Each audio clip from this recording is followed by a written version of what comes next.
कार्यालय प्रबंधन, अनुशासनिक प्राधिकार और आपके जो दायित्व है इस संबंध में वार्तालाप करेंगे। तो सभापा का जो विज्ञापन निकला था उससे तो आप लोग वाकिफ होंगे ही कि आपको उसमें कुछ दायित्व वगैरह के निर्धारण दिया गया था और उसको देखे थे। तो सर्वप्रथम हम लोग कार्यालय प्रबंधन पर कुछ चर्चा कर ले। तो कार्यालय प्रबंधन में है कि जब आप शिविर का स्थापना करेंगे तो उसमें क्या क्या चीज आपको चाहिए। तो शिविर, चूंकि शिविर के सभापा जो सहायक बंदोबस्त पदाधिकारी होंगे वो शिविर के प्रभारी होंगे। उनके अधीन कानूनगो, अमीन, डाटा एंट्री ऑपरेटर, लिपिक और इसके अतिरिक्त कोई कर्मी भी हो सकते हैं। तो वो सबों के आप नियंत्रण प्राधिकार होंगे इमीडिएट। तो किसी भी कार्यालय में कोई स्थापना करने के लिए सबसे पहले होता है कि उसमें तो जो फर्नीचर्स हैं वो उपलब्ध करा दिए जाएंगे कि वो सरकार की तरफ से उपलब्ध रहेगा। तो आपका जो दायित्व होगा मुख्य रूप से वो सर्वप्रथम है कि आपकी एक उपस्थिति पंजी होगी। जो कितने कर्मचारी आपके अधीन कार्य कर रहे हैं वो सब लोगों का नाम उसमें रहेगा एंट्री।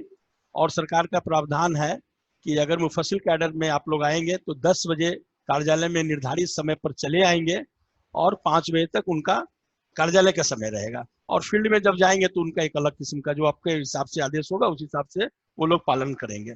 लेकिन 10 से 5 में अगर किसी कर्मी को 10 बजे के बाद आने की प्रॉब्लम है तो वो लिखित रूप से या मौखिक रूप से आपको सूचित करेगा कि सर मैं 20 मिनट लेट से आऊंगा।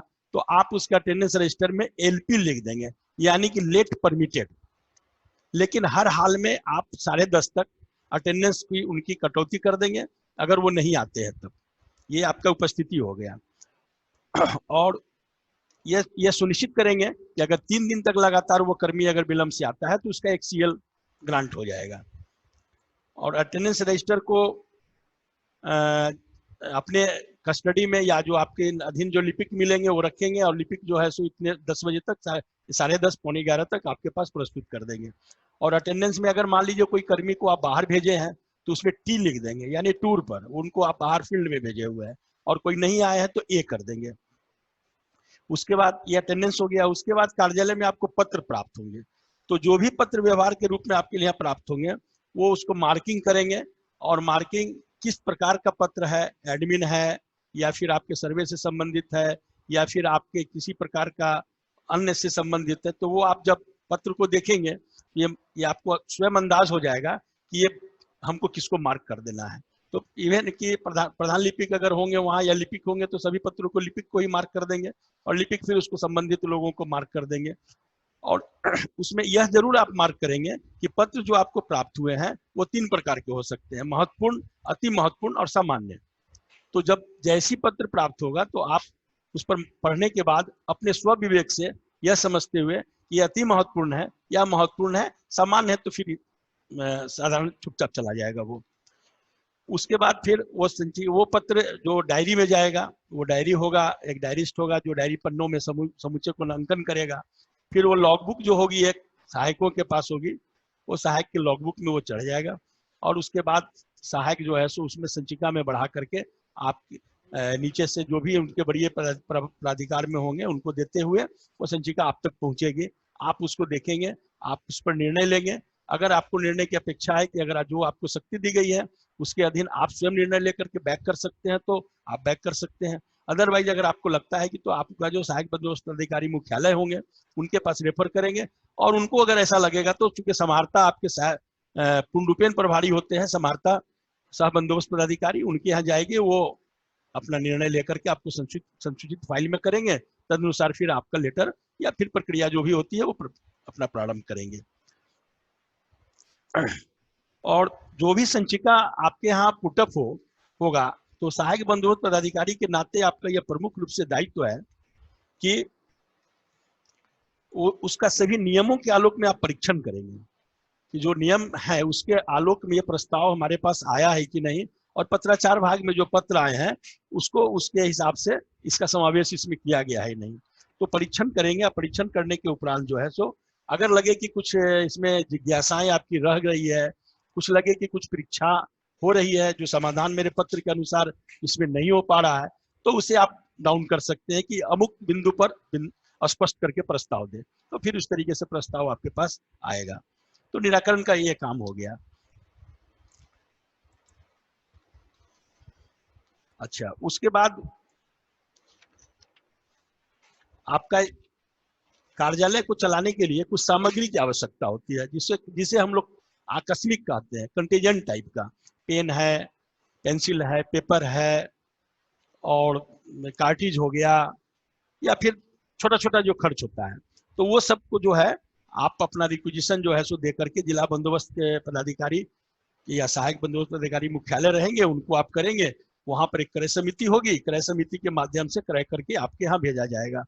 तो जब आपके यहाँ आ जाएगा वो, तो आप एक भंडार पंजी रखेंगे, और उस भंडार पंजी में उसकी सारी सामग्रियों को एंट्री करा देंगे। वो अल्फाबेटिकल होगा। सपोज कीजिए कि आपने पेन मंगवा लिया है, तो पी होगा उसका। सपोज कीजिए कि आपने पेपर मंगाया है, तो पी में ही पे चला जाएगा वो। अगर आपने कोई दूसरा सामान मंगाया है, कार्टिज मंगाया है, तो वो सी चैप्टर में जाएगा। इंडेक्सिंग अल्फाबेटिकल होता है और उसमें चढ़ेगा।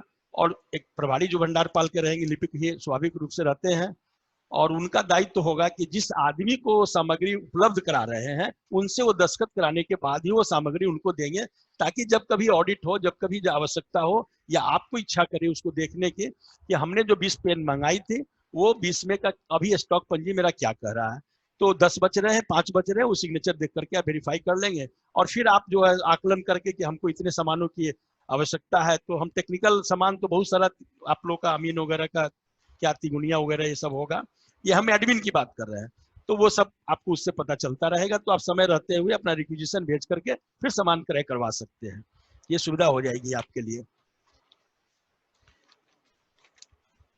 उसके बाद कार्यालय का ये सबसे बड़ा आपका दायित्व होगा कि अनुशासन बनाए रखना। कार्यालय में अनुशासन बनाए रखना आवश्यक है। समय पर उपस्थिति सर्वप्रथम तो आपकी है कि अगर वो 10 बजे उनको आना है, तो आप आधा घंटा बिफोर आएंगे, आपकी उपस्थिति सर्वप्रथम है। उसके बाद अपने अधीनस्थ को आप कह सकते हैं कि तुम लेट से आए हो, तो समय से अपने कार्यालय को आएंगे। अनुशासनिक में अब आगे फिर है कि जो आ गए हैं उनको जिसको आपने दायित्व दिया है, जो कार्यभार सौंपा है, वो कार्यभार का क्या फलाफल शाम तक निकलता है, वो मॉनिटरिंग करेंगे, उसको देखेंगे। जरूरत पड़ने पर आप उनको पीत पत्र दे सकते हैं कि मैंने 3 दिन पूर्व आपसे ये कहा था और ये काम अभी तक आपके पास आपका होकर के नहीं आया है। आवश्यकता पड़ने पर आपने अधीनस्थों के साथ एक वीकली कोई मीटिंग कर ले सकते हैं, जिसमें आप सारे लिस्टिंग कर लेंगे कि हमको मुख्यालय स्तर से कौन कौन सा काम मिला है, और कौन कौन काम सा हमारा इसमें कौन कौन लोग कर रहे हैं, किनके द्वारा अनुपालन होना है, वो लिस्टिंग रहेगी आपके पास। तो आपके पास एक तरह से वो डाटा हो जाएगा कि हमारे यहाँ मेरे पास कौन कौन सा काम हुआ और कौन कौन सा काम पेंडिंग है। तो आप अपने वरीय को जब बताने जाएंगे, वरीय के यहाँ जब मीटिंग में आप जाएंगे, कलेक्टर के यहाँ जाएंगे, और मुख्यालय जो हेडक्वार्टर जो आपको बंदोबस्त अधिकारी होंगे उनके साथ जाएंगे, तो आपका क्लियर कंसेप्ट रहेगा, और आप अपने शिविर के बारे में बिल्कुल फ्रिक्वेंटली अच्छे ढंग से समाहर्ता को या जो भी आपसे बड़े पदाधिकारी हो उनको आप ब्रीफ कर सकते हैं। तो इसके लिए सर्वप्रथम एक आपकी अपनी कर्मपुस्ती होनी चाहिए। कर्मपुस्ती तो लिपिकों के पास होगी, अमीनों के पास होगी, उन लोगों के पास होगी, लेकिन सेल्फ भी अपने को एक सहायक बंदोबस्त पदाधिकारी के रूप में चूंकि आप जा रहे हैं, कॉन्फिडेंटली आपको काम लेना है। आपके अधीनस्थ जो लिपिक है, अमीन है, ये वो सब लोगों को, तो कॉन्फिडेंट आप में सर्वप्रथम होना चाहिए कि आपको काम उनसे लेना है। तो आप अपनी तैयारी फुल प्रूफ रखेंगे तो निश्चित रूप से नीचे वाले कहेंगे कि नहीं भाई, सर के पास तो हमसे अद्यतन रिपोर्ट है, अगर ये रिपोर्ट पूछेंगे तो मैं आज क्या जवाब दूंगा। तो इससे आपको सुविधा होगी, और इससे उससे ज्यादा सुविधा आपको तब होगी जब आप बड़े पदाधिकारी के पास जाएंगे, तो उन्हें आप अच्छे ढंग से अपना ब्रीफ करेंगे। इस प्रकार आपका शिविर का एक सफल संचालन चलता रहेगा। Admin part. उसके बाद अब अनुशासनिक प्राधिकार आ जाता है। कुछ लोग ऐसे मिलेंगे जो आपको बार बार कहने के बाद भी वो काम नहीं करते हैं, न करेंगे, उनका बार बार रहेगा, आप उनको कहते रहेंगे, ऐसे अनुभव देखे गए हैं। तो आप उन्हें सर्वप्रथम पित पत्र दिए कि भाई आपको मैंने अमुक काम अमुक तारीख को कहा था, आपने नहीं किया।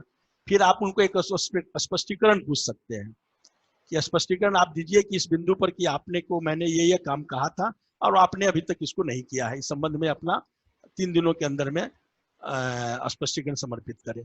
तो जब स्पष्टीकरण आएगा तो उसको आप देखेंगे रीजन्ड वे में कि वाकई में मतलब जो इनका उत्तर है वो आपने जो पूछा है उससे वो मेल खाता है कि नहीं, या इनका रीजन सही मायने में है या नहीं, या फिर इधर उधर की बात करके वो फेंक रहे हैं या काम में रुचि नहीं है। तो फिर स्पष्टीकरण पूछ करके उनके बारे में एक अनुशंसा करके आप जो ऊपर के पदाधिकारी हैं उनको देंगे, उसके अनुसार उन पर निर्णय होगा। अच्छा, पत्र जो आपके यहाँ जो प्राप्त होंगे, आप सर्वप्रथम तो जो कार्यालय में एक इंडेक्स रखेंगे आप लोग, इंडेक्स रखेंगे जिसमें कि फाइल खुलेगा, तो फाइल खुलेगा 1 2 3 करके, जो भी वहां सीरियल बना सकते हैं उसको बनाएंगे, और जितने भी पत्र आएंगे आपको वो सबों की एक डायरी होगी और आपके हस्ताक्षर के उपरांत। तो डायरी होगी, डायरी होने के बाद वो पत्र किसके पास गया है वो डायरी पंजी में अंकित रहता है, और उसके हिसाब से फिर वो डील होता है। और आप चाहें तो एक फॉर्मेट भी बना ले सकते हैं साप्ताहिक मीटिंग करने के लिए, कि उसका फॉर्मेट हो जाएगा, हम पीडीएफ में लोड करवा देंगे, मैनुअल में प्रावधान किया गया है जो बिहार सरकार का है, उसमें है क्या कि अब ऐसे समझ ले कि उसका फॉर्मेट होता है कि प्राप्त पत्रों की पंजी, जिसमें होता है सर्वप्रथम क्रम संख्या, उससे वह किससे प्राप्त, यानी कि आपको भू अभिलेख निदेशालय से प्राप्त, समाहर्ता से प्राप्त या सहायक बंधु पदाधिकारी से प्राप्त, उसके बाद कब प्राप्त हुआ, उसके बाद उसका विषय क्या था, उसमें किस बिंदु पर वो आया था, और वो पत्र कहाँ गया, यानी कि डायरी में लिखा हुआ है कि वो पत्र जो भी सहायक आपके पास एलपी के रूप में होंगे, श्री शर्मा हो, वर्मा हो, जो भी हो, तो उनके पास गया। तो उसमें अब फिर क्या हुआ, तो उसका अस्मार होता है, कभी कभी बड़ी पदाधिकारी के यहाँ जाता है, उसका उत्तर नहीं आता है, तो फिर हम लोग उसका अस्मार देते हैं, अस्मार करते हैं, उसको भी मेंटेन करेंगे। और फिर अंतिम रूप से अगर निपटारा हो जाता है तो उसको हम लोग लिख देते हैं कि फाइनली डिस्पोज इतना तारीख इतना तारीख। एक पंजी टाइप का आपके पास रहेगा, तो अद्यतन आप बता सकते हैं कि लेटर नंबर 303 जो इस विषय से संबंधित था वो कब आया और हमने क्या क्या किया, किनको दिया और उसमें क्या हुआ, तो अद्यतन आपके पास वो रिपोर्ट रहेगा। उसी प्रकार से फिर जब पत्र का निपटाव हो जाता है तो एक निर्गत होता है, निर्गत पंजी होती है। निर्गत पंजी में क्रम संख्या से नंबर बैठेगा, और नंबर बैठाने के बाद वो जो है जहां जिसको जाना है वो जाएगा, महत्वपूर्ण पत्र जो भी रहेंगे वो सब जाते आते रहेंगे।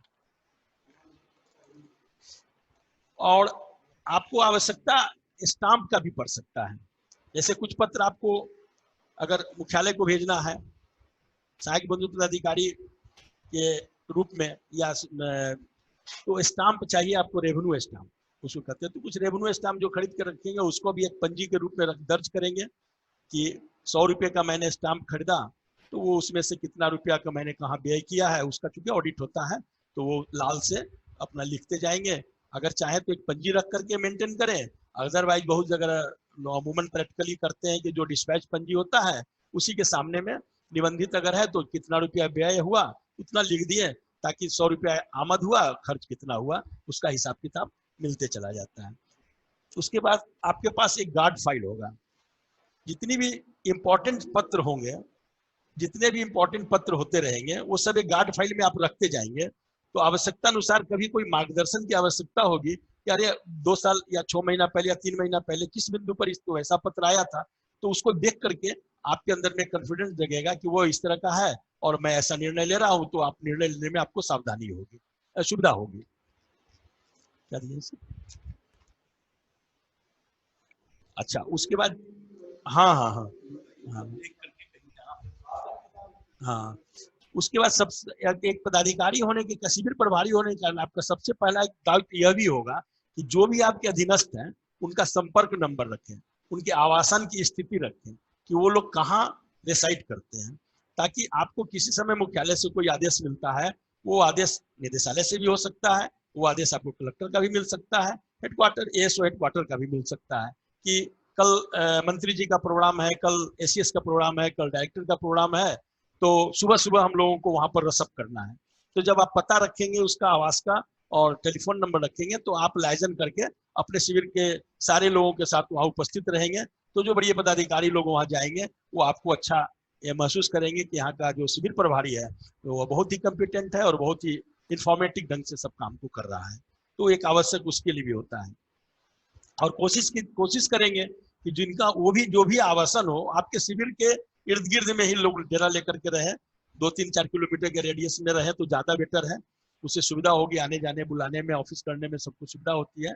वैसे भी बिहार सरकार का नियम है कि कोई भी व्यक्ति का 8 किलोमीटर से अधिक में उसका आवास नहीं होगा, उसका मुख्यालय निर्धारित 8 किलोमीटर के अंदर में ही होता है। तो चूंकि आप शिविर में रहेंगे किसी गाँव में तो 8 किलोमीटर रेडियस उसका होगा ही नहीं, तो अगल बगल में ही रहे। अब ऐसा नहीं कि कोई आदमी शिविर मिला हुआ है और वो 40 किलोमीटर दूर से चला आने वाला हो, ये सब पर ध्यान आपको अपने स्तर से रखना होगा।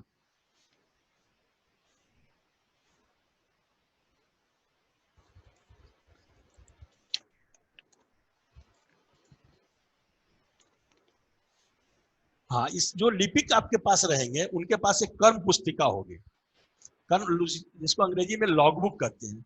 तो जो डायरी होकर के जो चढ़ता है वो पत्र उनके लॉग बुक में जो चढ़ाएगा डायरिस्ट, उस लॉग बुक को आप चाहें तो 15 दिन पर, 10 दिन पर, जब इच्छा हो आप मंगा करके चेक कर सकते हैं कि इस व्यक्ति को इस 15 दिन के अंदर में कुल कितने पत्र प्राप्त हुए। उस लॉग बुक का फॉर्मेट पीडीएफ में जरूरत होगा तो हम लोग भेज देंगे आपको। उसमें स्पष्ट लिखा हुआ रहता है कि डायरी संख्या, संचिका संख्या, उपस्थापन की तिथि, और कि ये पत्र कब मिला, किस फाइल में डील हुआ और किस डेट को इन्होंने निपटारा किया। तो आपको पता चल जाएगा कि डायरी संख्या 303 को संचिका संख्या इतना में इतना तारीख को डिस्पोजल कर दिया गया है। अगर आपके अपनी संतुष्टि के लिए लगे कि नहीं मे भी कि लिपिक ने अपने मन से कुछ लिख दिया हो और नहीं हो, तो आप चाहे तो वो बोल सकते हैं कि 303 नंबर जो तुम डील किए हो, संचिका संख्या तुम्हारा ये है, ये तुम फाइल लेकर के आओ मेरे पास। तो फाइल को मंगाइए और फाइल में देखिए कि 303 नंबर का लेटर लगा हुआ है नहीं। अगर नहीं लगा हुआ है तो फिर उसने गलत किया है, तो गलत के लिए फिर आप स्पष्टीकरण आप उनसे पूछ सकते हैं। तो कर्मपुष्टि बहुत ही आवश्यक होता है लिपिक के लिए, जिसके माध्यम से उसकी पूरी गतिविधि आपके जिम्मे रहेगी। अब उसी प्रकार से जो कर्मपुष्टि है उसमें 25 पत्र उसको प्राप्त हुए, वो किसी कारणवश से 10 पत्र ही पुटअप कर पाया, तो 15 पत्र जो है लॉगबुक उसका पेंडिंग हो गया। तो जो लॉगबुक आप जब चेक करेंगे तो उस पर साइन भी कर दिया करेंगे कि जिस डेट में आप करेंगे, और वहीं पर लंबित लिख देंगे, 20 गिन लेंगे, 10-20 जो भी हो, तो ये बैकवर्ड बीएफ हो जाएगा, पीछे से बीएफ चला आ रहा है। तो लंबितों की भी एक सूची बनी रहनी चाहिए कि कितने पत्र लंबित चले आ रहे हैं जो डिस्पोजल नहीं हो रहे हैं, उसकी भी मॉनिटरिंग करना आपका दायित्व में आएगा। उसके बाद इन लोग की एक आकस्मिक पंजी होगी, सीएल रजिस्टर जिसको कहते हैं। तो मुफस्सिल कैडर में है तो नियमावली, ये नियम जो आप लोगों के लिए 16 दिन रखा गया कि 12 दिन रखा गया है? अच्छा, 16 दिन दिया गया। हाँ, तो नियम में जो दिया गया है छुट्टी की स्वीकृति की आकस्मिक अवकाश इतना दे होगा, 16 दिन हो या 12 सचिवालय वालों के लिए 12 दिन है और फील्ड वालों के लिए 16 दिन है, तो उसको मेंटेन करेंगे। और जो कोई जाएंगे इमरजेंसी छोड़ करके छुट्टी स्वीकृत करा करके ही जाने का प्रावधान है। वो आपको आवेदन देंगे कि सर मैं कल कार्यालय नहीं आऊंगा, और आप उसे स्वीकृत करेंगे। आप कहेंगे कि सीएल रजिस्टर में ले आओ इसको, आपको जैसी छुट्टी का आवेदन मिलेगा आप उस पर लिख देंगे सीएल पंजी में, आपका ये आदेश होगा। वो सीएल पंजी में लिपिक लेकर के आपके पास जाएगा। अभी प्रमाणन पदाधिकारी आप उसके होंगे, आप उस पर हस्ताक्षर कर देंगे, इट मीन्स कि उसकी छुट्टी ग्रांट हो गई। लेकिन एक्सेप्शनल केस में कभी कभी ऐसा होता है कि ऑल ऑफ ए सडन कोई घर गया और रात में उसकी अचानक तबीयत खराब हो गई, सुबह लूज मोशन हो रहा है, सुबह किसी प्रकार की अन्य कठिनाई में ट्रबल में पड़ गया, वो नहीं आ सकता है, तो वो अपने फोन से या किसी दूरभाष माध्यम से या किसी व्यक्ति से कहलवाता है। तो आप अपने स्तर से उसको विवेक से निर्णय लेते हुए छुट्टी आप दे सकते हैं, या जस्टिफाई अगर लगता हो तो आप आकस्मिक पंजी भी एक संधारित करेंगे। उसके बाद आप जो शिविर आपका रहेगा उसको चाहे तो, क्या निरीक्षण इन लोग का है पावर वीरेंद्र, निरीक्षण का पावर है शिविर का? हाँ, आपके शिविर में जितने भी लोग रहे, हाँ, तो शिविर में जितने भी कर्मचारी हैं या कार्य हैं उसको निरीक्षण करने का आपको पावर होगा। तो आप जिसका निरीक्षण करेंगे और निरीक्षण करके निरीक्षण प्रतिवेदन तैयार करेंगे। है हाँ, अमीनों के कार्य के, कानूनों को, सब के कार्य के, सभी के कार्यों का निरीक्षण करेंगे और निरीक्षण प्रतिवेदन में किन किन बिंदुओं पर निरीक्षण करना है वो आपको एक सर्वे के हिसाब से एक डाटा जो है सो यहाँ से उपलब्ध कराया जाएगा कि जब आप शिविर छोड़ करके जाएंगे या कार्यालय में रहेंगे तो किन किन बिंदुओं पर आप इंस्पेक्शन करेंगे, और इंस्पेक्शन में अपना नोट लिखेंगे, उसमें किन के स्तर से क्या काम होना है अनुपालन भी लिखेंगे, और उस नोट इंस्पेक्शन रिपोर्ट की कॉपी अपने एएसओ हेडक्वार्टर को देंगे। एएसओ हेडक्वार्टर चाहे तो कलेक्टर को भी दे, और कलेक्टर चाहे तो यहाँ भेजे उसको, हम लोग अपना फिर देख लेंगे।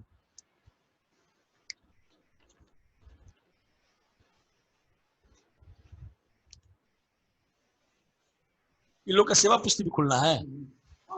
हाँ, और जो भी कर्मी आपके अधीन रहेंगे उनकी जिनकी सेवा पुस्तिका खुलेगी उनकी सेवा पुस्तिका को खुलवाना भी आपका दायित्व होगा। तो सेवा पुस्तिका में नहीं, यहीं से खुल के जाएगा। अच्छा, तो सेवा पुस्तिका जो यहाँ से खुलेगा तो कब, तो उसमें आपको बहुत ज्यादा काम नहीं रहेगा। आपका काम रहेगा कि वहां पर जब जाते हैं तो वो कब योगदान किए हैं उसको एंट्री करना। अगर कोई उनका निलंबन की बात होती है, बर्खास्तगी की बात होती है, या किसी प्रकार की मृत्यु या की घटना होती है, ये सब उसमें जो है मेंटेन करने का प्रभार होगा आपका।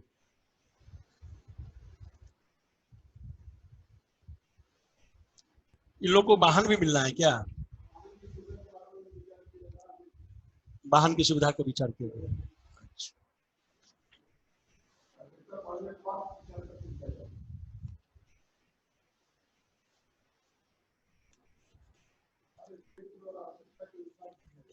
हाँ, वाहन की सुविधा जो आवश्यकता अनुसार मिलेगा।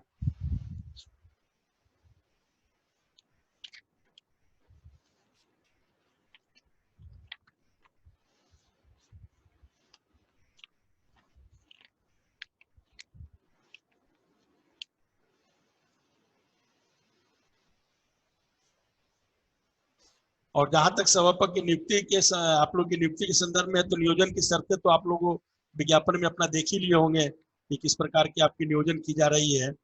उसमें स्पष्ट है। आप लोग फिर एग्रीमेंट जो करेंगे हम लोगों के साथ, वो सब तो आप लोगों की पूर्ण जानकारी है, क्योंकि बहुत पहले विज्ञापन में इस सब बातों को दे दिया गया है। आपके दायित्वों को भी दिया गया है और आपके नियोजन की शर्तों को भी दिया गया है। इसके संबंध में बहुत विस्तृत बताने की आवश्यकता नहीं है। अनुशासनिक अधिकार एक महत्वपूर्ण चैप्टर आता है सरकारी, जो भी एम्प्लॉय आपके यहाँ रहेंगे उनके बारे में।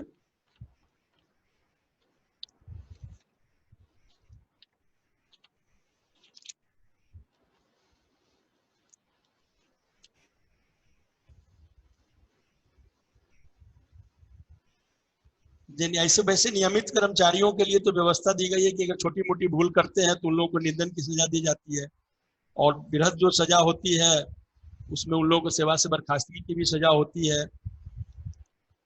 लोगों को प्रोन्नति तो इन लोगों को है नहीं।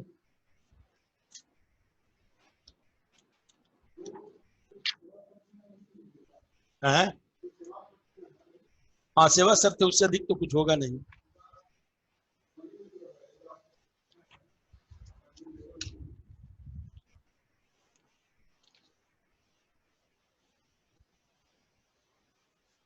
सेवा शर्त में तो मानदेय आधारित नियोजित कर्मियों के तो बता ही दिए, लोगों के नियोजन की अवधि समाप्ति के पूर्व योजना की अवधि का विस्तार नहीं होता है। वैसी स्थिति में निर्धारित तिथि को इनका नियोजन स्वतः समाप्त हो जाएगा। इस बारे में 3 लोगों को बता ही दिए हैं। और कार्यालय प्रबंधन में तो मुख्य रूप से यही होता है। क्या विद्रोह है? अनुशासनिक कार्रवाई में तो जब निंदन की सजा हो जाए, हाँ, कंडक्ट रूल तो कंडक्ट रूल सेकंड में बताना चाह रहे, कंडक्ट रूल अभी नहीं बता रहे हैं।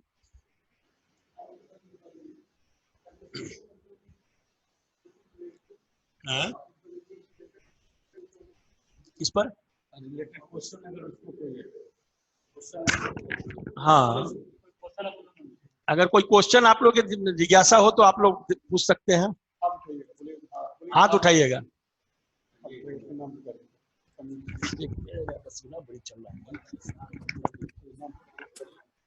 हाँ, ब्रजेश जी बोलिए। नमस्कार सर। नमस्कार। सर पूछना चाह रहे थे कि ये कॉन्ट्रैक्ट के बारे में जो पहले सूचना मिली थी, लेकिन जो अभी जितना वैकेंसी थी तो वैकेंसी तो 1/4 मतलब उसमें निकाली गई थी सूचना के अकॉर्डिंग। तो हम लोग का कॉन्ट्रैक्ट सिर्फ 4 साल के लिए हुआ क्या? योजना अवधि के विस्तार तक के लिए हुआ है। मतलब कितने साल के लिए अभी अभी फिलहाल? अभी तो 2022 तो 22 तक है ना, 22 तक 31 मार्च 2022 तक है अभी। फिर योजना अवधि विस्तार होगा तो फिर हो जाएगा। ठीक है sir, thank you sir. Manish ji बोलिए। सर ये जो पत्र जो शिविर में आएगा सर, वो सब बाई मेल आएगा या कुरियर या पोस्ट ऑफिस से आएगा? अगर लैपटॉप है तो बाई मेल भी आ सकता है, और कुरियर से भी आ सकता है, और पोस्ट ये डाक से भी आ सकता है। मैन पावर से भी रिसीव कराया जाता है। वो 3 तरह से आपके पास प्राप्त होंगे। बाई मेल भी प्राप्त हो सकते हैं, मैन से भी प्राप्त हो सकते हैं, और डाक से भी प्राप्त हो सकते हैं। 3 तरह से प्राप्त होंगे। महत्वपूर्ण दायित्व आपका होगा पत्र जो एचओ में हाँ जी, एचओ में जो पटना एचओ में पत्र भेजना है उसको बाई मेल भेजना होगा नहीं, या? वो तो आपको पत्र भेजने के लिए वहां पर सहायक बंदोबस्त अधिकारी मुख्यालय एएसओ हेडक्वार्टर रहेंगे ही, उनके यस माध्यम से अगर शिविर से डायरेक्ट अगर कांटेक्ट की बात होगी तो वो इस तरीके का पत्र यहाँ से जाएगा, उसका उत्तर आप अपना एएसओ हेडक्वार्टर कलेक्टर को देते हुए उसकी प्रतिलिपि आप यहाँ दे सकते हैं। जब भी पत्राचार होगा तो माध्यम आपका एएसओ हेडक्वार्टर और समाहर्ता ही होंगे, क्योंकि आप अमूमन नियंत्रण प्राधिकार तो उसी में, डायरेक्ट निदेशालय के नियंत्रण प्राधिकार तो है नहीं। यस सर, वही पत्र या बाई मेल भी आ गया और बाई पोस्ट भी आ सकता बाई पोस्ट भी आ सकता है और मैन पावर से भी जा सकता है, विशेष दूत भी हम भेज सकते हैं। है। कोई ऐसा आवश्यकता पड़ेगा तो हम विशेष दूत भी आपके यहाँ भेज सकते हैं डायरेक्ट शिविर में कि अमून इस काम के लिए आपको इतने दिनों में हमको करके चाहिए, तो यहाँ से मैन पावर भी जाता है। और आवश्यकता अगर आपको पड़ेगी कोई सूचना देने के लिए तो आप भी मैन पावर परमिशन लेकर के उसको पटना भेज सकते हैं। और कोई? राजकुमार जी। Yes sir. हाँ सर, ये जो आप अटेंडेंस की बात बता रहे थे कि सारे कर्मियों को अटेंडेंस लेना है, अटेंडेंस रजिस्टर पर, तो सर उसका जैसे पेमेंट है तो हम उसे भेजेंगे, अब्सेंटी बनेगी, अब पेमेंट कैसे बनेगा सर? नहीं, वो absent उसका अब्सेंटी बनेगा, आप अब्सेंटी बना करके जब देंगे तो वो रहेगा जैसे कि अमूमन हम लोग नियमित कर्मचारी के लिए व्यवस्था करके रखते हैं 20/3/2020 से 21/3/2020 से 20/4/2020 तक, एक माह पूर्ण माह हो गया, क्योंकि 10 डेज हम लोग एक्स्ट्रा इसलिए लेकर के चलते हैं कॉरेस्पॉन्डेंस पीरियड कि हमारा वो बिलिंग का प्रक्रिया होता है, टेजरी भेजना आना जाना ये सब। तो जब आप उसको 20 तारीख से भेजेंगे कि 20 तारीख से लेकर के 21 से 20 का, तो एक माह माना जाएगा। और अटेंड उसका एक फॉर्मेट होगा। हाँ बोलिए बोलिए। सर ये जो पेमेंट मिलेगी वो क्या कोई साथी है क्या कि कुछ? नहीं, बैंक अकाउंट में जाएगा। हम लोग ऐसा प्रपोजल करने जा रहे हैं, अभी उस पर विचार चल रहा है, अब इसको ज्यादा नहीं बताना है, कि ऐसा भी हो सकता है कि हम लोग सॉफ्टवेयर डेवलप कर देंगे कि आप जो अब्सेंटी भेजेंगे वो हम लोग यहीं पर डाउनलोड करके देख ले कि आपके अधीन जितने 10 लोग काम कर रहे थे, 10 में से 10 पूर्णमाह उपस्थित अगर है तो सैलरी डिसवर्स सीधे आपके अकाउंट में हो जाएगा, जो अकाउंट नंबर खुलेगा उनका योगदान के समय में। सर एक और क्वेश्चन है सर, एक क्वेश्चन और है सर, ये जो हमारे अधीनस्थ कर्मी हैं, अगर उनकी कार्य जो है वो अच्छी ढंग से नहीं हो रही है, तो मैं बार बार स्पष्टीकरण दे रहा हूँ, उस पर फिर भी जो है ना स्पष्टीकरण के बावजूद भी सुधार नहीं ला रहे हैं, तो क्या सर उस स्थिति में वो राजस्व जो ग्राम है उसका प्रभार किसी और को दे सकते हैं कि नहीं? मेरा अधिकार क्षेत्र में आता है कि नहीं? हाँ, आप अपने अधीनस्थ अगर किसी को लग रहा है कि इसको ये काम दे देना है, आप उसको काम देंगे और ये सूचना ऊपर दे देंगे। इनके बार बार स्पष्टीकरण देने के बाद भी इनके द्वारा कार्यकलाप में कोई अच्छा प्रदर्शन नहीं हो रहा है और कार्य इससे बाधा है, तो कार्य के दृष्टिकोण से मैंने कार्य हित में यह कार्य मैं अमुक से अमुक को लेकर के दे रहा हूँ, उसकी सूचना आप दे देंगे, उनसे वर्कलेस कर देंगे उनको, ये पावर आपको रहेगा। ठीक है सर, धन्यवाद। और कोई एनीबॉडी?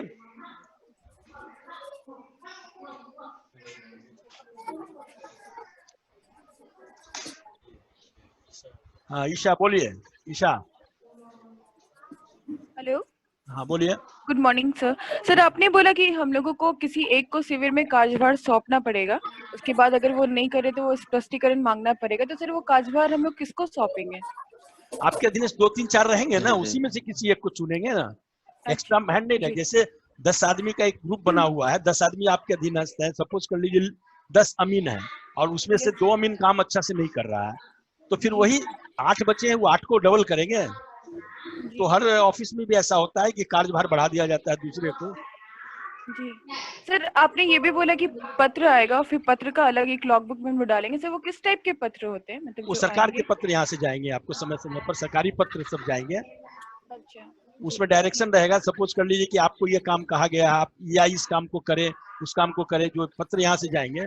इसीलिए उसमें सर्वप्रथम आपका बहुत बड़ा दायित्व होगा उस पत्र को बढ़िया ढंग से पढ़ना और समझना, और पढ़ने समझने के बाद अपने अधीनस्थ को डायरेक्शन देना, और नहीं जरूरत पड़ने पर जो यहाँ पर हमारे जो ट्रेनर्स बैठे हुए हैं, एडमिन की जरूरत पड़ेगा तो आप मुझसे संपर्क कर सकते हैं, और भी जो सर्वे से संबंधित जरूरी है वो सब बहुत एक्सपर्टीज लोग बैठे हैं, उन लोगों से पूछ करके आप अपना काम कीजिएगा, और 2-4 महीने के बाद सब कुछ आप लोगों का ठीक ठाक होने लगेगा। शुरू में थोड़ी घबराहट रहेगी। जी सर, ओके, थैंक यू। और एनीबॉडी?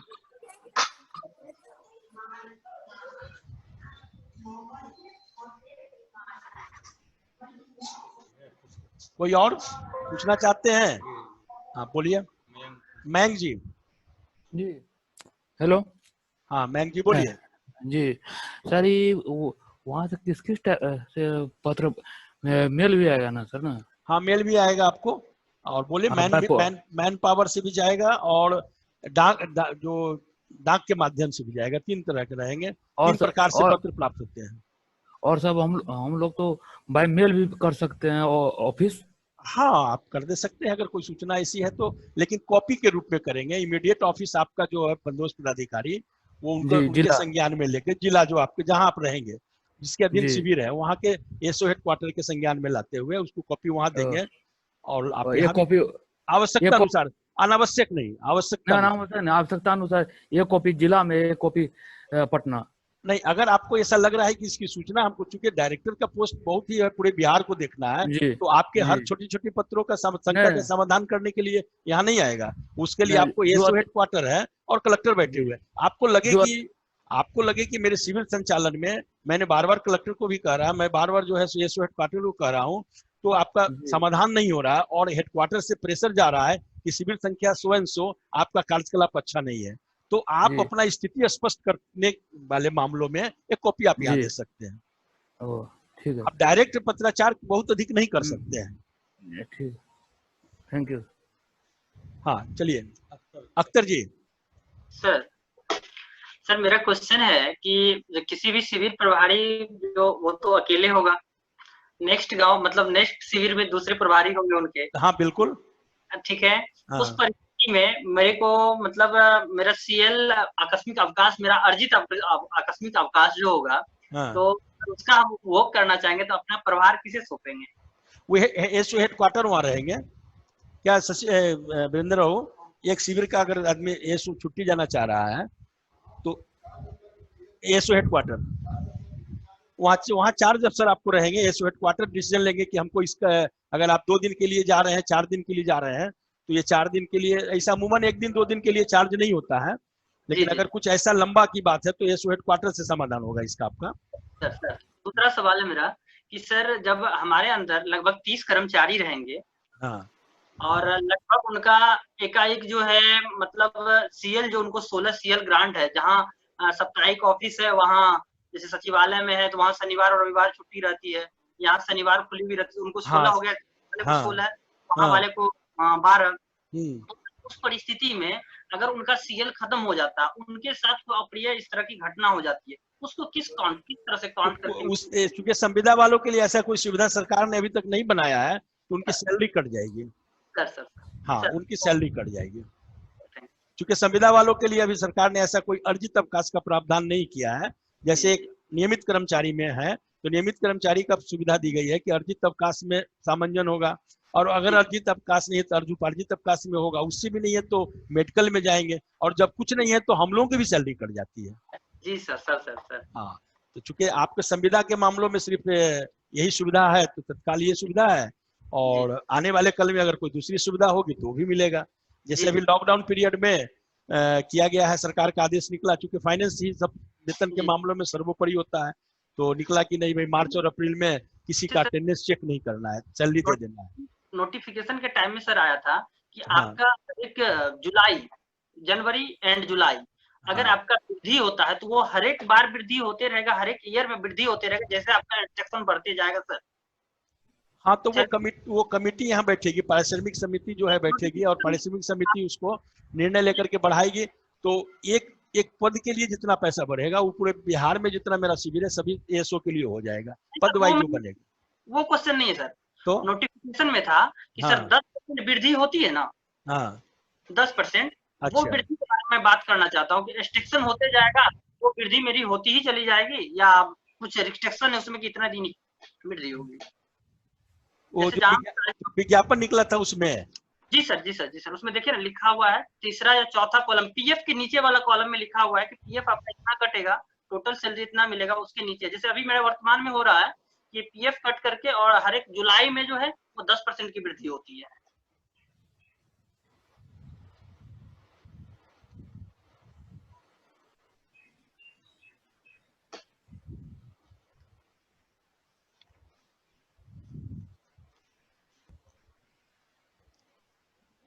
पीएफ का कहाँ इसमें दिया गया है?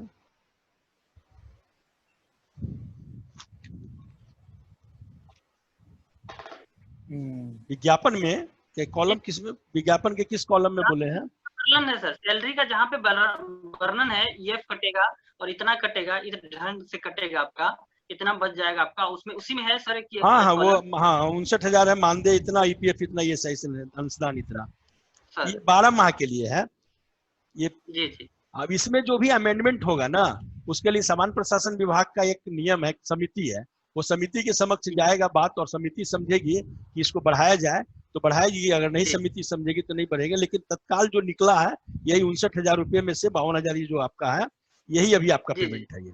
जी। अभी तत्काल तो यही है, इसमें अमेंडमेंट अभी कुछ नहीं है। ओके ठीक। एनीबॉडी? हेलो। हाँ विज्ञान जी बोलिए। हेलो। हाँ हेलो सर।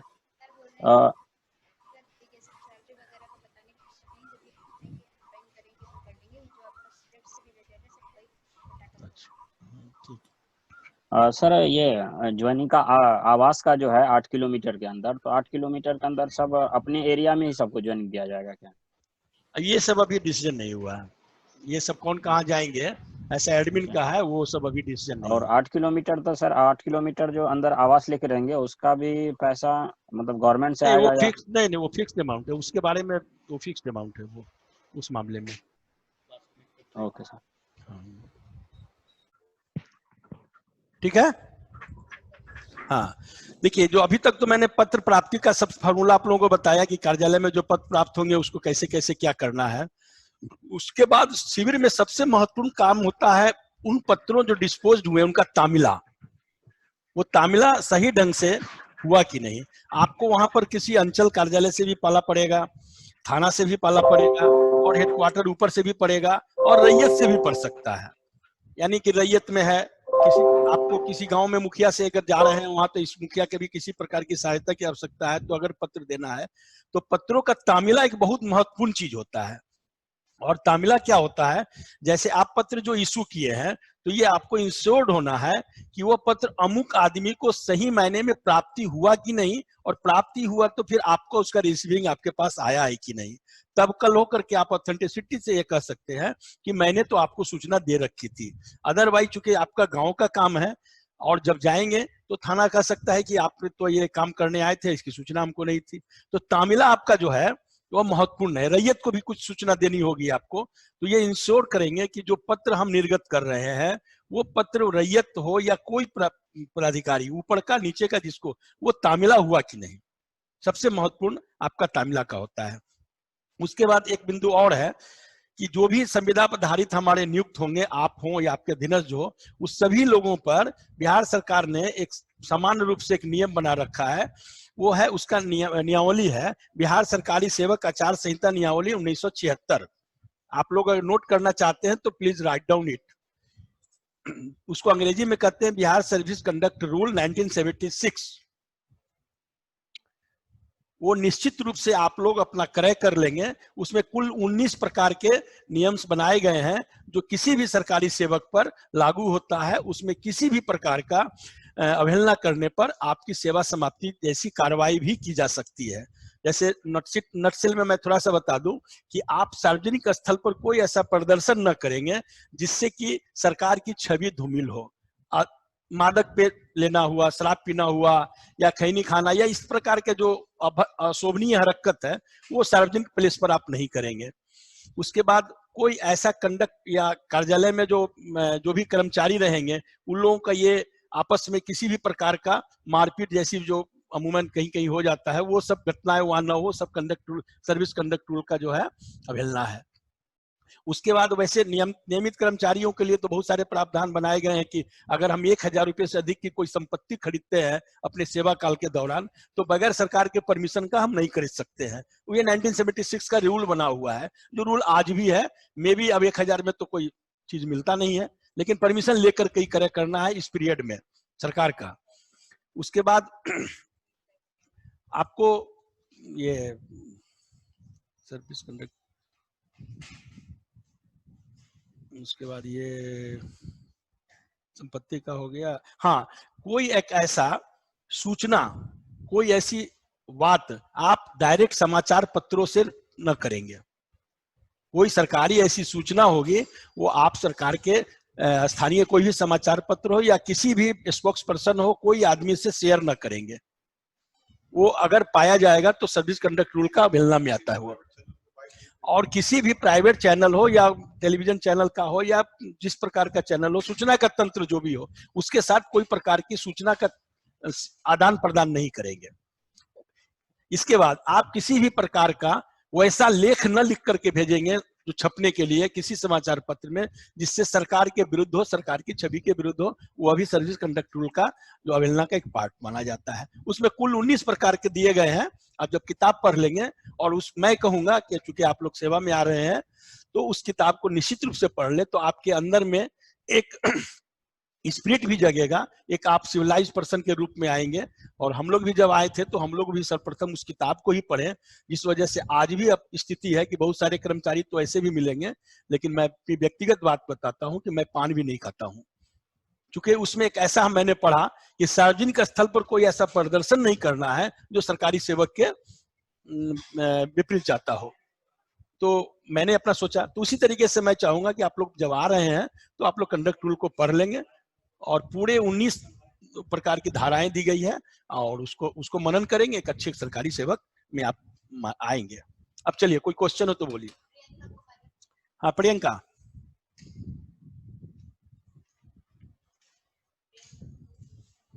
नहीं है।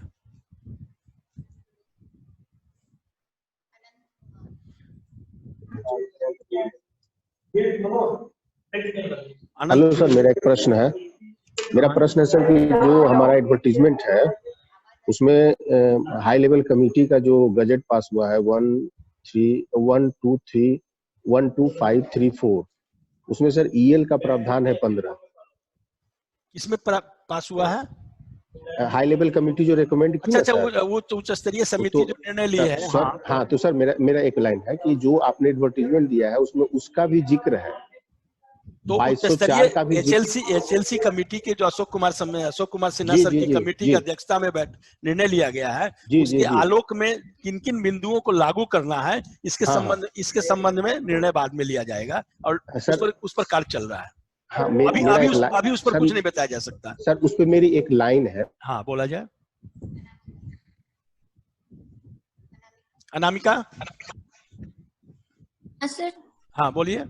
सर, मुझे ये पूछना था, जो आपने 8 किलोमीटर रेंज बताया है, एएसओ को भी उसी रेंज में आवास लेके रहना है? बिल्कुल बिल्कुल, आप तो शिविर प्रभारी, आपके सबसे प्रमुख दायित्व तो आप ही का है। और सर, जो ये आपने सर्विस कंडक्ट रूल बताया, उसका पीडीएफ मिल सकता है क्या, अगर बुक नहीं अवेलेबल हो पाए? बुक मार्केट में एकदम बिल्कुल अवेलेबल है। जहाँ पर आप सरकारी कलेक्ट्रेट, किस जिले से आप है? मुजफ्फरपुर में आप कंपनी बाग की तरफ जो कलेक्ट्रेट है चले जाएंगे, और वहां पर एकदम विभागीय पुस्तक की दुकान होगी, पतली सी किताब है, 10, 20, 30 रुपए में मिलती है वो। Okay, thank you sir.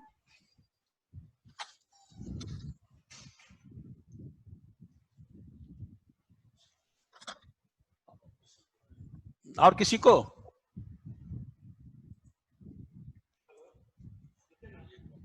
हाँ, निधि, बोलो निधि। मैं बोल रही थी, जो 8 किलोमीटर के अंदर में जो हमें लेना है, घर रहना है वहाँ पे, तो सर अभी जैसे हम लोग फैमिली के साथ रहते हैं, अगर फैमिली, उस केस में तो फैमिली नहीं रहेंगे ना, और बार बार तो हमारा शिविर चेंज होते रहेगा, तो फिर सर इसमें हम लोग कैसे मैनेज करेंगे? तो सरकारी नौकरी में तो यही प्रॉब्लम है ना, ट्रांसफर पोस्टिंग तो लगा रहेगा आपका। ट्रांसफर पोस्टिंग तो हम लोग को सिक्योरिटी पर्पस भी तो कुछ सोचना होगा ना, अकेले तो हम लोग कहीं नहीं रह सकते ना इस केस में।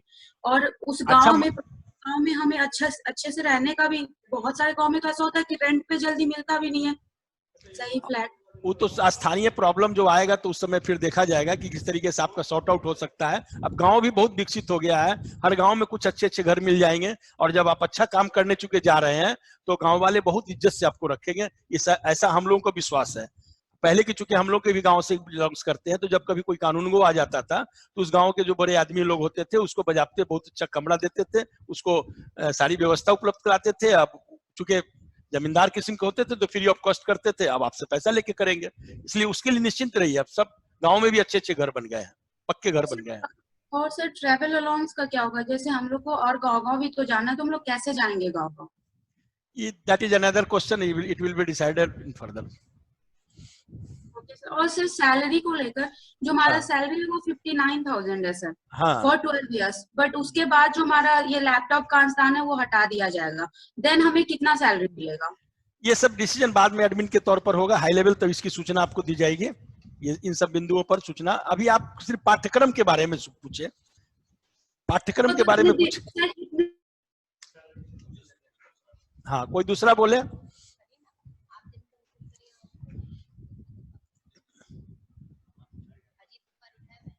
हाँ बोलिए अजीत जी। सर ये बुक का नाम सर एक बार और बता दिया जाए सर। हाँ लिखिए, बिहार सरकारी सेवक, बिहार सरकारी सेवक आचार संहिता नियमावली, आचार संहिता नियमावली 1976। 1976। ठीक है सर, थैंक यू सर।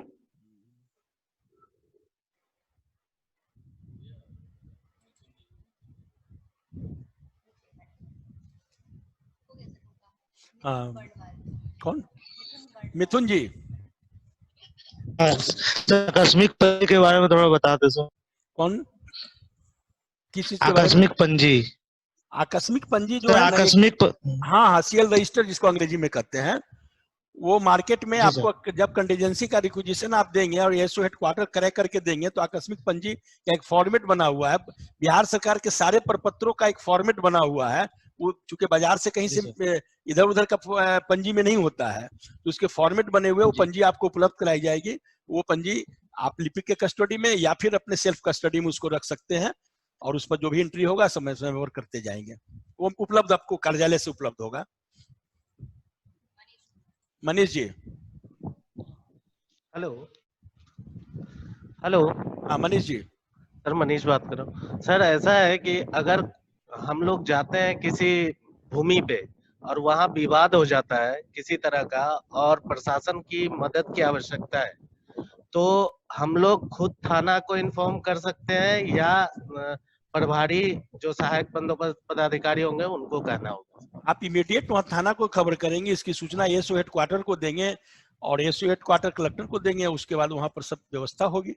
अपनी सूचना तो एसओ हेडक्वार्टर को तुरंत देंगे ही टेलीफोनिक, और जैसा फिर वो डायरेक्शन आपको देंगे उस हिसाब से फिर आप लिखित, अगर थाने में एफआईआर की बात आएगी जैसे भी आएगी, एसओ हेडक्वार्टर के अंदर गाइडेंस ऑफ आप आगे बढ़ेंगे उसमें। शिल्पी। Yes sir. हेलो। हाँ सर, वो वीकली मीटिंग के बारे में कुछ बताइएगा सर। वीकली मीटिंग एक सभापक के नाते एक कार्यालय में अच्छे ढंग से कार्य हो रहा है या नहीं हो रहा है, आपका ओवरऑल कंट्रोल कितना है अपने 20 अधीनस्थ जो कर्मचारी या 10 अधीनस्थ जो कर्मचारी हैं, उसके लिए हमने आपको कहा है वो कि सर तो वो वीकली मीटिंग हम सिर्फ मतलब एएसओ जो होगा वो अरेंज करेगा या फिर सबको मिलकर नहीं? आप एएसओ शिविर प्रभारी हैं तो अपने अधीनस्थ कर्मचारियों का एक मीटिंग सब लोगों के सहमति से या अपनी सुविधा से बुला लेंगे कि मैं फ्राइडे के या मैं सैटरडे के लास्ट वर्किंग डे पर मैं एक मीटिंग रखूंगा, जो मीटिंग के एजेंडा ये बिंदु रहेंगे और वो सब तय आप कर लेंगे। उस सब बिंदुओं पर उन लोगों से वार्ता करेंगे, उन लोग अपना अपना प्रतिवेदन देंगे, उस हिसाब से फिर उसका एक अनुपालन ये माइनूट्स निकलेगा जिसको कार्यवाही कहते हैं, और उस कार्यवाही में ही रहेगा कि कौन को किसको क्या करना है। फिर अगली मीटिंग में उसका रिव्यू करेंगे कि ये काम हुआ कि नहीं हुआ। तो आपका ट्रांसपेरेंट काम रहेगा और लगेगा कि मतलब जो कुछ हम कर रहे हैं उसका आउटपुट निकल रहा है या बंद पड़ा हुआ है। वो मुख्य रूप से वीकली मीटिंग का वो प्रश्न आपको मैंने शिविर को एक अच्छे ढंग से चलाने के लिए सजेशन दिया है व्यक्तिगत रूप से। सुनिधि। हाँ बोलिए सर। गार्ड फाइल में क्या एंट्री करते हैं, क्या होती है गार्ड फाइल में? जो इम्पोर्टेंट पत्र जाएंगे जितने भी हेडक्वार्टर से जाए या कलेक्टर साहब के यहाँ से जाए या फिर एसओ जहाँ से जो पत्र निकलेंगे या बिहार सरकार के जो वेबसाइट से आप डाउनलोड कुछ करेंगे पत्र जो इम्पोर्टेंट आपके शिविर के लिए हो या मतलब in the light of law हो, तो उसको गार्ड फाइल में सट के रखेंगे तो आपको करस्पॉन्डेंस करने में, हवाला देने में और उस नियम के आलोक में पत्र का वर्णन करने में सुविधा होगी। मतलब एक तरह से रेफरेंस में काम आएगा। वो एक अवेयर रहेंगे आपको कि इस तरीके का लॉ निकला है। सपोज कर लीजिए कि अभी अनुपस्थिति के नहीं रहने, लॉकडाउन की परिस्थिति में वित्त विभाग का आदेश निकला है कि जो उपस्थित नहीं है फिर भी वेतन दे। तो अगर इससे संबंधित अगर गाइडफाइल में आप पेपर रखेंगे तो 2 साल बाद अगर उस पीरियड का आपने वेतन दिया है तो ये प्रूफ हो जाएगा कि सरकार ने आदेश दिया था तब ने निधि ने पेमेंट किया। तो अच्छा रहेगा वो आपके लिए। कृष्णा कुमार। सर हाँ बोलिए सर, पेंट्री की क्या सुविधा रहेगी वहाँ पे सर? किस चीज की? किस चीज की? पेंट्री की, जो चाय वाय बनाते हैं, चाय वाय तो सर रेगुलर एक्सपेंसेस में आता है सर। ना तो वो सब बिहार सरकार में ये सब सुविधा नहीं है। बिहार सरकार में पेंट्री की सुविधा नहीं है। कॉर्पोरेट सेक्टर में पेंट्री की होती है, बिहार सरकार में ऐसी कोई सुविधा नहीं है। सचिवालय में जब रहेंगे तो कैंटीन की सुविधा है। मुफस्सिल कार्यालय में कोई ऐसी सुविधा उपलब्ध नहीं कराएंगे। अच्छा ठीक। विशाल जी। सर ये MIS सॉफ्टवेयर से ही तो सारा चीज हैंडल होता है, तो फिर अलग से मीटिंग और ये सब करने की क्या जरूरत है? MIS के संबंध में जो कुछ वार्ता करनी होगी, जब मेरे अगले मित्र है वो क्लास लेंगे तो उनसे पूछिएगा, क्योंकि टेक्नोलॉजी का है। मैं एडमिन पर बात कर रहा हूँ। एडमिन के संबंध में जो भी क्वेश्चन हो, कंडक्ट रूल, सब पर बात कीजिए आप। ऑफिस मैनेजमेंट पर जो इच्छा हो बात कीजिए। हाँ वही बिहार सर्विस कंडक्ट रूल 1976 के अनुसार कहा गया कि कोई न्यूज चैनल और उससे बात नहीं करनी है। तो अगर हमें कोई नोटिस देनी है कि हमको यहाँ पर ये अरेंज करना है शिविर, तो वो तो कर सकते हैं ना? नहीं, वो सूचना अलग चीज हुआ। आप कोई शेयर करने की बात अलग हो गई है। तो आपका एसओ हेडक्वार्टर है, आपको लगेगा कि विवादित नहीं, कोई ऐसी बात नहीं कुछ करना है। किसी प्रकार का कॉरेस्पॉन्डेंस आपका चल रहा है या कोई बात हो रही है तो किसी चैनल से या समाचार पत्र में लेखन के माध्यम से आप सूचना नहीं दे सकते हैं। मतलब विवादित सूचना नहीं, कोई नहीं। वो सब उसके लिए अपना जरूरत पड़ने पर कलेक्टर साहब हैं, आवश्यकता अनुसार वो लोग देखेंगे। वो आपके बस का चीज नहीं है। मोहम्मद फारूक। हेलो जी हाँ बोलिए। हाँ सर, मुझे पूछना था वो सूचना के अधिकार का जो है, अगर कोई केस आता है हमारे शिविर से, तो उसके रिलेटेड प्रभारी पदाधिकारी हम ही लोग रहेंगे या फिर बिल्कुल लोक सूचना पदाधिकारी के अगर शिविर करके रहेगा अलग से तो लोक सूचना पदाधिकारी आपको नॉमिनेट कर देंगे लोग।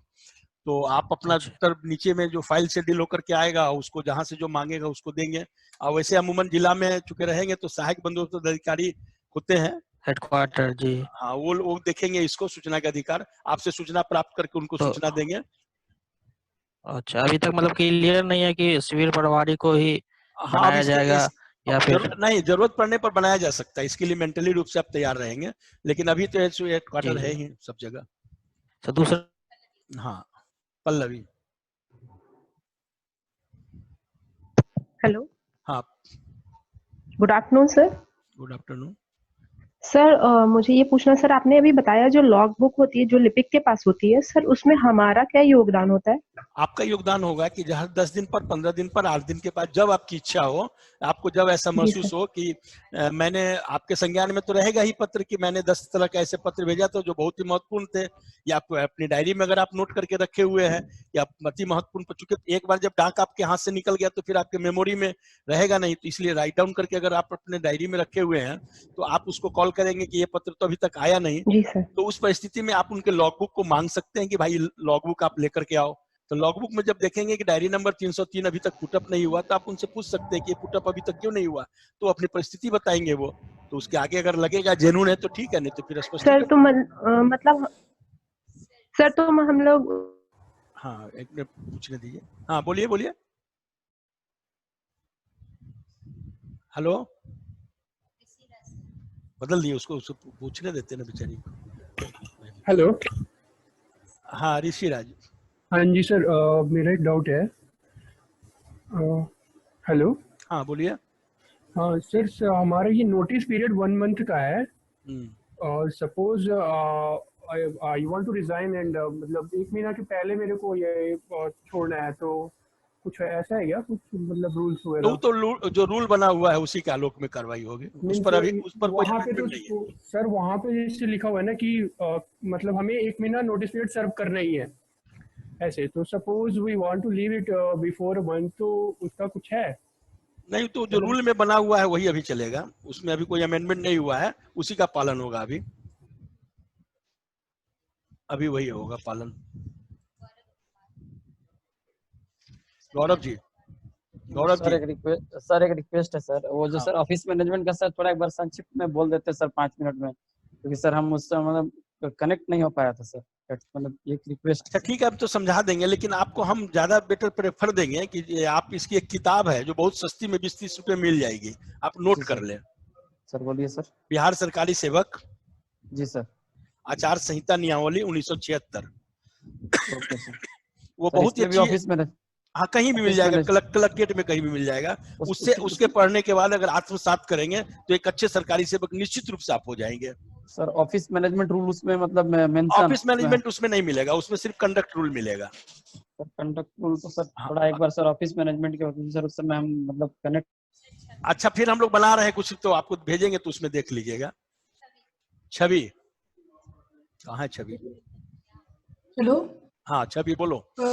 जी सर, मेरा क्वेश्चन है कि जो हमको टाइम टू टाइम पत्र भेजना होगा रैयतों को किसी सूचना के लिए या थाना प्रभारी को, वो हम कैसे करेंगे सर, मैनुअली या फिर बाई पोस्ट? नहीं, आप देख लेंगे कि कितने डिस्टेंस पर, अगर पोस्ट ऑफिस के माध्यम से तो उससे जाएगा, नहीं अगर अगल बगल में कोई है तो मैन पावर जो दौड़ेगा वहां जाकर के उनको रिसीव करा करके ले आएगा। डिपेंड करता है मैन पावर होंगे कौन, मतलब वो जो वहाँ आपके स्टाफ के रूप में मिलेगा, IT बॉय रहेगा, फोर्थ ग्रेड चपरासी रहेगा, वो सबका काम है ये, उसका काम रहेगा। जो आप जब आप सिविल चलाएंगे तो कर्णांकित कर लेंगे कि कौन क्या काम करेंगे, जिस तरीके का स्टाफ रहेगा, जिसका पे स्केल रहेगा, उस हिसाब से सबका तय हो जाएगा, तो उनका दायित्व रहेगा चिट्ठी पहुंचा देना। लेकिन रिसीविंग मस्ट होगा, बिना रिसीविंग का कोई पत्र तामील नहीं माना जाता है। ठीक। और एनीबॉडी? कहाँ? हाँ भाग्य नारायण जी बोलिए। Sir good afternoon sir. Good afternoon sir. कहा ये ये होगा सर ज्वाइनिंग, उसमें प्रमोशन का कोई प्रावधान है कि नहीं? अभी जो रूल्स निकले हैं बस उसी पर रहे, अभी तो कोई अगला कोई निकला नहीं है, इस पर अभी हम चर्चा नहीं कर सकते हैं। Okay sir, thank you. और एनीबॉडी? बहुत लोग हैं।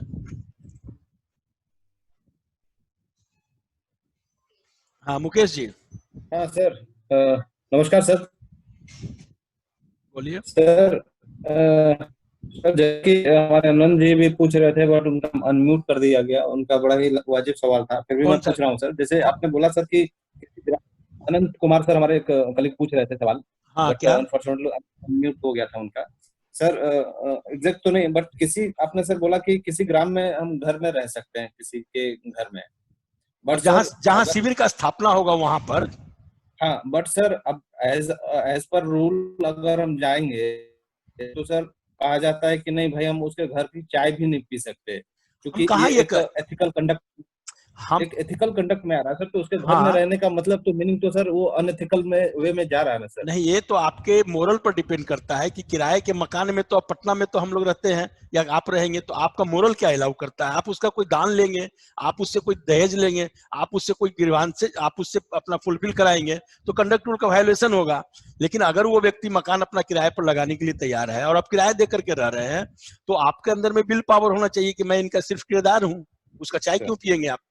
ठीक सर। एक दूसरा क्वेश्चन सर, जैसा कि रिक्रूटमेंट एडवर्टाइजमेंट में भी लिखा हुआ था कि जो है आप बिहार के सरकारी सेवक नहीं माने जाएंगे, बट सर आप बोल रहे हैं कि बिहार सर्विस कंडक्ट रूल 1976 को फॉलो करना है, तो सर ऐसा नहीं होता। सरकारी सेवक नहीं, ये बात सही है, आपका क्वेश्चन एकदम सही है, लेकिन एक अपेक्षा आप लोगों से की जा रही है, क्योंकि आप सरकार के सेवा में आ रहे हैं और इस तरीके से कल को सरकार का क्या निर्णय होगा, किस प्रकार का होगा, कहा नहीं जा सकता है। तो एक अपेक्षा आपसे की जा रही है कि आप उसको फॉलो करके चलेंगे तो एक अच्छा होगा आपके लिए।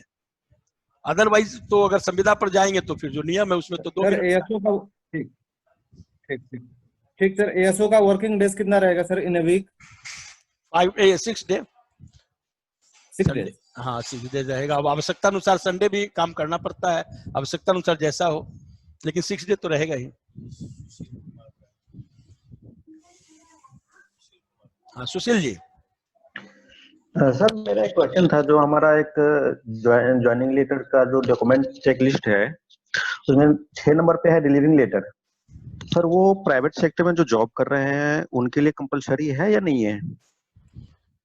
अब इस संबंध में आप क्वेश्चन जब नेक्स्ट अभी क्लास चलेगा तो उसमें रख लेंगे, वो बता देंगे। ये वीरेंद्र बाबू कुछ ये पूछ रहे हैं 6 नंबर के बारे में। क्या क्या उस क्वेश्चन क्या था आपका? रिलीविंग लेटर के बारे में सर। अच्छा, वो जो छोड़ करके नौकरी आना है, हाँ वो मस्ट है, वो मस्ट है, चाहे वो प्राइवेट सेक्टर में हो। हाँ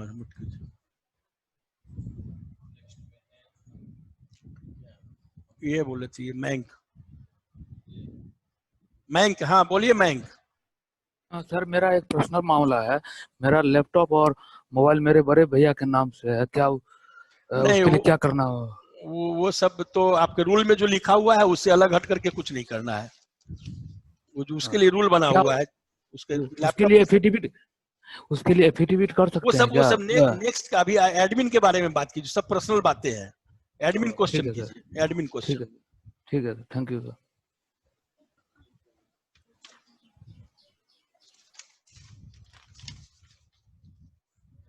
हाँ कौन? बीना कुमारी।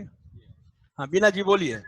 सर हम लोग का विशेष आश्रमिक अवकाश के लिए कुछ प्रावधान नहीं है गर्ल्स के लिए सर? अभी तक तो नहीं सरकार ने ऐसा किया है।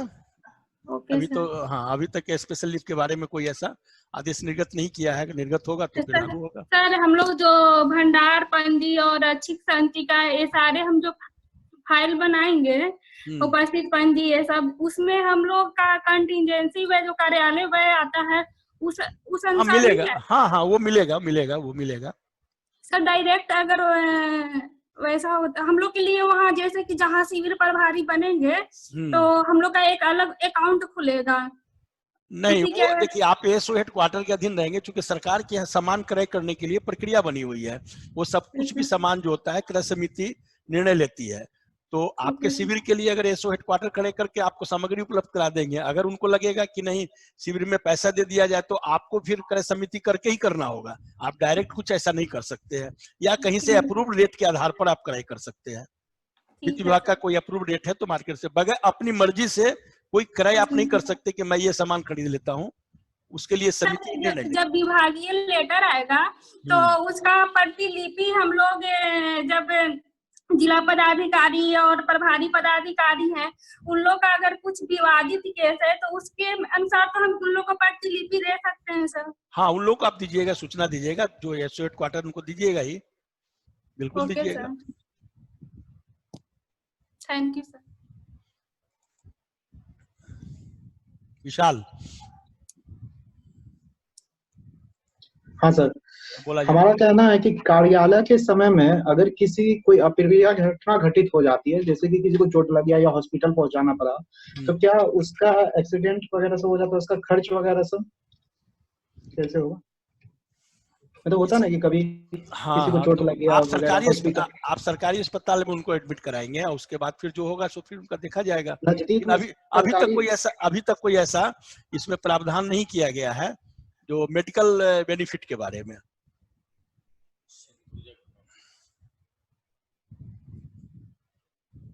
हाँ सिंधुजा बोलिए। हेलो। हाँ बोलिए सिंधुजा। सर मेरा प्रश्न है कि जैसे ऑफिस में जो स्टेशनरी वगैरह जो चाहिए होगा तो वो हमें मतलब मिलेगा या वो हमको वहाँ पे परचेज करना होगा? मिल भी सकता है, वो एसओ हेडक्वार्टर निर्णय लेंगे कि कैसे क्या करें। वो अपना रिक्विजिशन आप देंगे तो एसओ हेडक्वार्टर उस पर निर्णय ले लेंगे। अच्छा सर, अभी प्रभारी पदाधिकारी रहेंगे, वो भी निर्णय है, चार्ज अफसर जो रहेंगे। अच्छा सर, ये ऑफिस में जैसे अभी जो वो 1000 रुपए का जो खर्च का आपने बताया कि अगर उससे ज्यादा का होता है तो वो हमको फिर मतलब लिख के देने का होगा? वो तो आप कंडक्ट रूल की बात है। कंडक्ट रूल में है कोई संपत्ति अर्जन करने के बारे में है वो, मतलब वो हमारा पर्सनल भी अगर पर्सनल सरकारी सेवा के दौरान वो ऐसा नियम बनाया गया है। उस बुक को पढ़ लेंगे, उसके बाद आपके सारे शंकाओं का समाधान हो जाएगा। हाँ राहुल जी।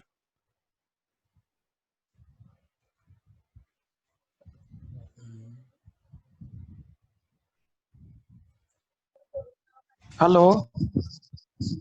हाँ बोलिए राहुल जी। हाँ sir, good afternoon sir. Good afternoon. Sir मैंने ये बोल रहा था कि 16 दिन का जैसे अवकाश है, तो मान लीजिए 16 दिन का मैंने नहीं काम किया है, मैंने नहीं ये अवकाश नहीं लिया, तो इसका पैसा मिलेगा सर? नहीं, वो सीएल का है, उसका पैसा नहीं मिलता है, वो लैप्स कर जाता है। और सर अगर मान लीजिए लेना है सीएल, तो किसके पास हमको लेटर देना पड़ेगा? एसओ हेडक्वार्टर रहेंगे आपके, चार्ज अफसर रहेंगे। तो मेल करेंगे या फिर टेलीफोनिक से? नहीं, वो आप मेल के माध्यम से लेंगे या फिर भेजेंगे, उनको आवेदन भेजेंगे। कैसी परिस्थिति आपके शिविर से और उनके हेडक्वार्टर में कितनी दूरी है, ये सब देखा जाएगा। और सर ऑफिस सर ब्लॉक में भी हो सकता है सर मेरा? वो तो शिविर का निर्धारण होगा कि कहाँ भी, उस गांव में भी कहीं भी हो सकता है। वो तो शिविर का निर्धारण का, वो प्रक्रिया अलग है। शिविर में ही मेरा ऑफिस होगा? हाँ, शिविर के प्रभारी आप ही ना रहेंगे। तो ऑफिस भी शिविर में ही होगा ना? हाँ हाँ हाँ। Okay, thank you sir. Rajkamal ji. जी सर। सर ये शिविर जो बार बार बोला जा रहा है कि शिविर जो है शिविर क्या होता है सर, थोड़ा बताया जाए तो? कैंप ऑफिस होता क्योंकि है। ऑफिस जो है ब्लॉक में भी तो रह सकती है, अंचल में भी रह हाँ, सकती है। ये सर्वे के कार्यों के लिए शिविर वर्ड, बहुत सर्वे कानून जब पढ़ेंगे उसमें है, शिविर आया है कि वहाँ कैंप के रूप में आप जाएंगे और वहाँ एक टीम जाएगी, जो वो टीम पूरे रह करके उन जो काम आपको दिया जाएगा आवंटन, उसको कार्य करके फिर शिविर कहीं दूसरे जगह भी जा सकता है। इसीलिए इसका शिविर नाम दिया गया है, कैंप। इसको कैंप कहते हैं। सर ईएल और सीएल, ठीक है सर, दो होता है। ईएल आपने बता रहे हैं कि ईएल नहीं है, ईएल आप लोगों को नहीं मिल पाएगा, सीएल मिल पाएगा। संविदा कर्मी, और फिर इसके बारे में अगर संविदा कर्मी का कोई आदेश निकलेगा तो मिलेगा। हाँ, Kishore, Garima Kishore ji. Yes sir. Hello. हाँ बोलिए। सर आपने अभी टॉपिक से क्वेश्चन पूछने के लिए बोला था, बट मेरा question apart from the topic है कि ये एएसओ की जो 275 कैंडिडेट्स की जो ज्वाइनिंग लेटर है वो मेल से भेजी गई है, तो क्या ये कंफर्म ज्वाइनिंग लेटर है या कोई और ज्वाइनिंग लेटर भी भेजी जाएगी पोस्ट्स के थ्रू? लॉकडाउन के बाद उस पर जो निर्णय है वो आप लोग को फिर सूचित किया जाएगा, या आना है कैसे क्या करना है उसके संबंध में फिर सूचना मिलेगी। सर तो क्या फिर से उसका कोई सिलेक्शन लिस्ट बनेगा या ये 275 कैंडिडेट्स की मनीष जी। हाँ sir, good afternoon sir. Good afternoon sir. Manish now actually I am working in some private organization, and there I have 2 months notice period. So can I get the intimation so that I will resign and get ready for that? Presently I cannot say anything because lockdown. Sir lockdown के बाद में मतलब हम लोग को time sufficient time will be allowed और not, that is my worry. That will be decided by our senior officers. Actually sir, if you will give the intimation that you come and join after 10 days, that cannot be given in written. और आपका जो परिस्थिति है, your situation will be handled and you will put up your matter. Then we will decide, and that matter is depend upon my higher officers. Sir, how I will decide, sir? Because I am in dilemma. So if I will resign here, then what will happen? There is something go on risk, so that I can't explain. Sir, that is my.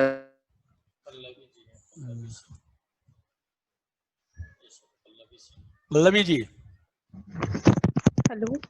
हाँ बोलिए Pallavi ji. Sir उस time मेरी बात अधूरी रह गई थी sir, जो मैंने लॉग बुक के लिए पूछा था। बोलिए। हेलो। हाँ हाँ बोलिए।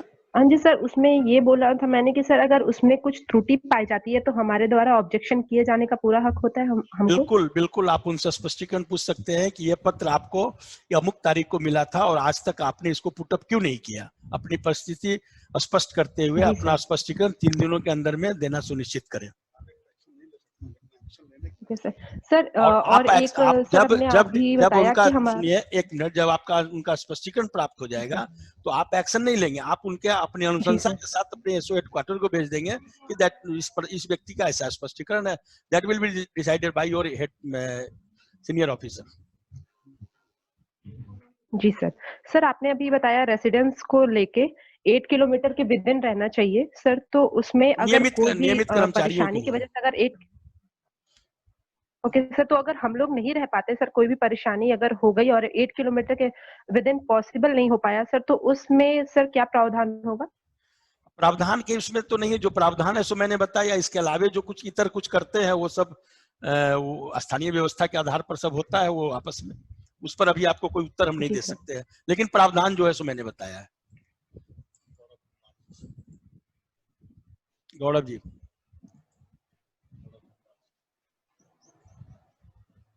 नहीं सर, मेरा कोई क्वेश्चन नहीं सर। चलिए, इतना टाइम नहीं हुआ अभी।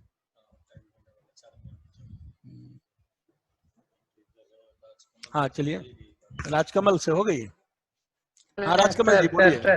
हाँ बोलिए सर। मेरा एक दिली इच्छा है सर कि अपने बारे में बताया जाए सर, अपना इंट्रोडक्शन दिया जाए सर कि आप कौन है सर, थोड़ा। अच्छा, जब आप ज्वाइन करेंगे तो मेरा इंट्रोडक्शन आपको हो जाएगा।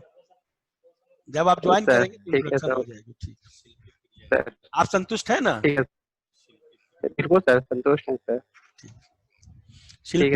शिल्पी बोलिए। शिल्पी जी। सर मैंने पूछ लिया है। अच्छा पूछ लिया है, ठीक।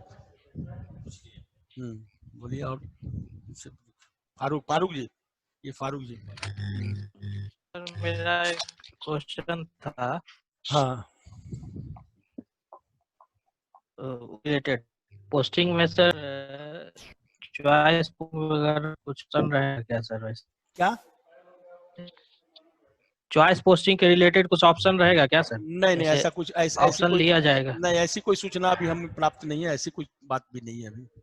यह सर एक सजेशन है सर मेरा। हाँ बोलिए। सजेशन ये है सर कि हम लोग ज्वाइनिंग के पहले सर पोस्टिंग कर दिया जाए तो उसके रिलेटेड सर सब लोग क्लियर हो जाएंगे कि कहाँ पोस्टिंग होनी अच्छा, है। वो निर्णय हायर अथॉरिटी पर है, वो लोग निर्णय क्या लेंगे। ये पाठ्यशाला है, वो एडमिन की बातें जो पूछे। मुकेश जी नहीं है, एक साथ में यहाँ पर काम भी कर रहे हैं।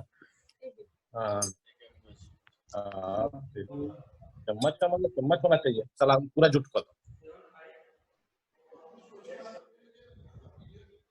चलिए, और कोई एनीबडी?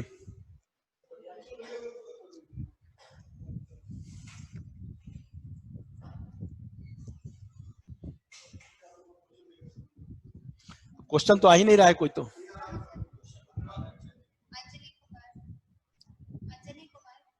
अंजनी जी। हाँ सर, नमस्कार सर। नमस्कार सर, मेरा एक क्वेश्चन था, पेमेंट टाइमली इसमें दिया जाएगा सर? ये प्रश्न बड़ा प्रायर है। जब आप ज्वाइन करें समय पैसा सैलरी सरकार के हिसाब से समय से ही मिलता है, कभी किसी को ऐसा नहीं होता है। टाइमली मिल जाएगा, उम्मीद करते हैं सर, यही ना? बिल्कुल। धन्यवाद। अमित जी। हाँ सर। हेलो। हाँ अमित जी बोलिए। हाँ सर, जैसे कुछ स्टेशनरी सामान हुआ सर, जैसे हमको हेडक्वार्टर से मिलना है, वो जैसे कि मैं 15 दिन या 10 दिन पहले दिया, लेकिन वो आने में विलम्ब है, लेकिन हमारे शिविर में उसकी अति आवश्यक है, तो उस कंडीशन में हम क्या करेंगे सर? तो उस परिस्थिति में with the permission of SO headquarter आप स्थानीय परचेज कर लेंगे, जो रेट अप्रूव्ड होगा, फिर वाउचर वो उनको पास भेजेंगे, वो पास होगा इमरजेंसी में। लेकिन वैसे समय से आपको सामान मिल ही जाएगा, क्योंकि वहां से मतलब रेयर केसेस में सर वैसे मतलब कोई वैसा छोटा मोटा सामान होता है, वो वाउचर के माध्यम से एसओ हेडक्वार्टर चार्ज अफसर आपका काम देखेंगे। वैलिड वाउचर होना चाहिए। इलीगल वाउचर पास नहीं सरकार के यहाँ होता है। Okay sir, okay, thank you sir.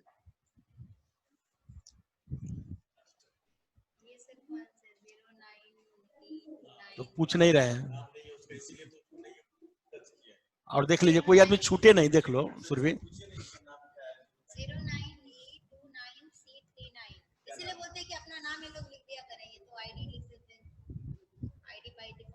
Have you any question?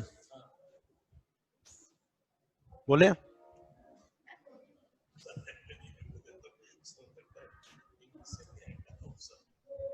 नहीं बोलना चाहता, आगे बढ़िए।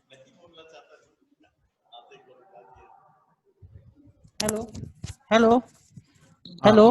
बोलिए। जी नमस्कार सर। नमस्कार सर। कह रहे हैं सर कि एएसओ किसके डायरेक्ट कंट्रोल में होंगे सर?